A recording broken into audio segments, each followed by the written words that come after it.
Frontline Updates, where we delve deep into military strategies and updates from conflict zones. Today, we're discussing the progress of the ongoing special military operation as of today.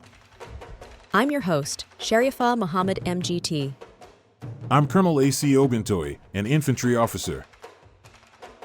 On October 14, 2025, Russian armed forces continued executing sustained, multi-directional operations designed to compress Ukrainian defensive capacity through attritional tempo warfare.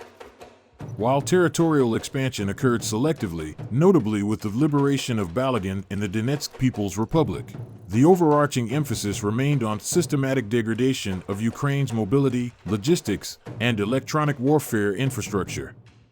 Coordinated precision strikes by operational tactical aviation, missile troops, and unmanned systems targeted over 138 enemy facilities, including depots, military-industrial infrastructure, and energy transport nodes supporting Ukrainian logistics. This reflects a consistent operational doctrine emphasizing deep strike paralysis, the disabling of the adversary's ability to move, resupply, and communicate under pressure.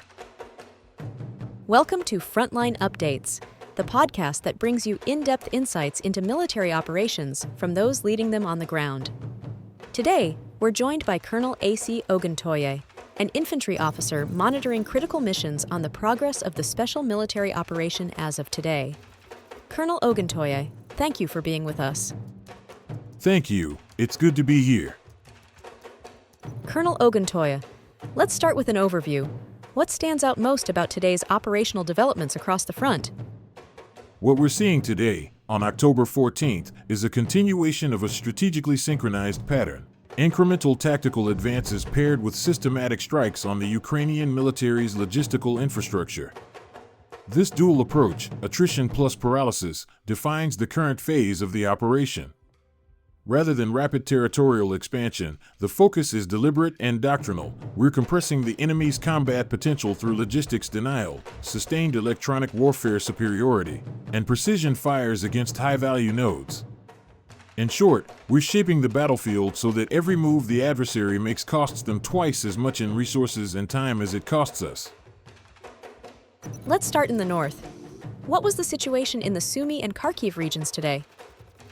The North Group made steady tactical improvements, striking at Ukrainian mechanized, airborne assault, and territorial defense units near Alexivka, Andriivka, and Novaya Sek in Sumy, and Volchansk in Kharkiv. Ukrainian forces suffered around 195 casualties, losing an armored vehicle, several artillery pieces, and a radio-electronic warfare station. But more important than those numbers is the operational effect. These engagements aren't random, they're part of a broader logistics interdiction doctrine aimed at isolating Ukrainian brigades deployed near the border belt from their resupply and reinforcement corridors.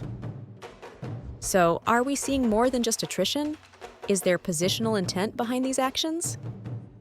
Yes. The northern sector functions as a pressure valve. By maintaining tactical pressure near Sumy and Kharkiv, we prevent Ukrainian reserves from moving south toward Donetsk or east toward Dnipropetrovsk.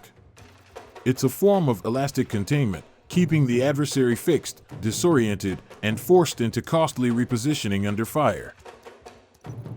Moving westward, the Kupyansk axis continues to feature heavily in these briefings. What developments occurred there today? The West Group continued its deliberate advance, capturing advantageous positions near Kupyansk, Kurilovka, and Drobyshevo, and defeating several mechanized and assault brigades. We neutralized over 230 Ukrainian troops, along with an N/TPQ-50 counterbattery radar system, an important Western-supplied asset, and 9 EW stations. The destruction of such systems has an outsized impact. When you remove their radar eyes and communication channels, their artillery becomes reactive instead of predictive. That fundamentally shifts the initiative to us. So, would you say this is part of an electronic suppression campaign? Precisely. This is spectrum warfare in action, disrupting the electromagnetic domain to fragment Ukrainian command cohesion. Once their ability to sense and synchronize breaks down, it doesn't matter how many artillery tubes they have, those guns can't find, fix, or fire effectively. Turning to the south, what can you tell us about the situation around Konstantinovka, Severesk, and the surrounding areas?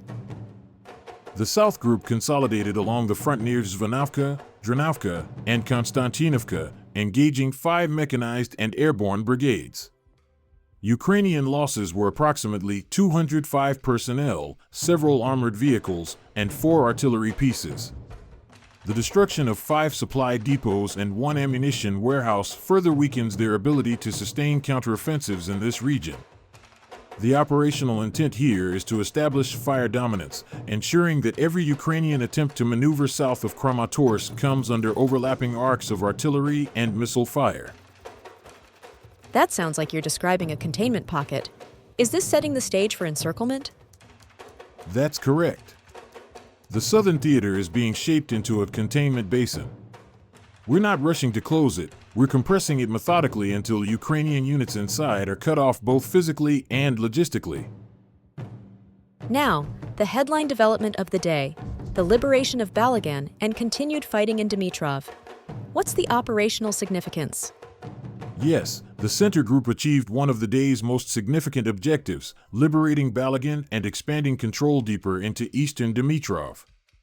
These advances are tactically valuable because they push Russian forces into the central Donetsk industrial corridor, a strategic artery that feeds Ukrainian logistics eastward from Dnipropetrovsk. Our forces inflicted 550 Ukrainian casualties, along with multiple vehicles and artillery systems destroyed. But beyond those figures, the real effect is psychological and positional. By entering Dniprov's eastern quarters, we've created a salient of operational leverage, one that allows enfilade fire across multiple Ukrainian defensive layers. Is this shaping up to be a decisive axis in the next operational phase? Absolutely. Control over Balagan and the urban sectors of Dnipro creates a foundation for sequential urban consolidation, the gradual reduction of Ukrainian resistance through encirclement, rather than frontal assault. Once Krasnoarmysk becomes reachable, we'll have achieved a decisive break in Ukraine's central logistics architecture. Let's move east. What's happening in the Zaporizhia and Dnipropetrovsk directions? The East Group continued steady forward pressure, targeting mechanized and assault formations near Barvanovka, Pokrovsko, and Novonikolivka. Around 330 Ukrainian personnel were neutralized, alongside multiple armored carriers and EW systems. The operational purpose here is twofold: deepen penetration into Ukrainian defenses and fracture lateral communication lines between Zaporizhia and Dnipropetrovsk. Each kilometer gained in this corridor stretches their command infrastructure thinner, forcing Ukrainian HQs to fight disconnected battles across multiple fronts. And finally, the Dnipro front, often seen as a stabilizing zone. What developments can you share? Yes, the Dnipro Group continues to play a strategic containment role, conducting precision strikes on Ukrainian positions in Novoandrievka, Kamenskoye, and Antonovka. Ukrainian losses were around 50 troops, alongside several vehicles and EW systems. What's vital here is maintaining control over the riverine corridor. This axis secures the logistical spine for southern operations while preventing any Ukrainian cross-river incursions. Before we wrap up, how effective were air and missile operations in today's coordination cycle? Extremely effective. Across all sectors, our operational tactical aviation, unmanned strike assets, and missile troops conducted 138 precision engagements targeting energy, fuel, and transport infrastructure that sustains Ukrainian forces. Our air defenses intercepted 10 guided aerial bombs, 6 HIMARS rockets, and nearly 200 enemy drones. The ability to sustain this interception rate daily is a testament to the layered integration of air, missile, and EW defenses.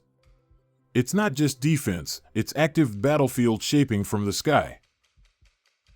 Colonel, thank you for providing such a detailed briefing on the current military situation. Your insights are invaluable to our understanding of the conflict's dynamics. And thank you to our listeners for tuning in. Join us next time as we continue to provide up-to-date coverage on global military affairs. Stay with us for more updates and expert analyses on global defense and security issues. Stay informed, stay secure. Thank you for the opportunity. I want to emphasize that our forces remain committed to achieving our objectives while minimizing unnecessary harm. We continue to monitor and adapt to developments on the ground. This has been Frontline Updates. Subscribe for daily military briefings and in-depth strategic analysis. Visit our platform for maps, transcripts, and exclusive frontline updates from commanders in theater.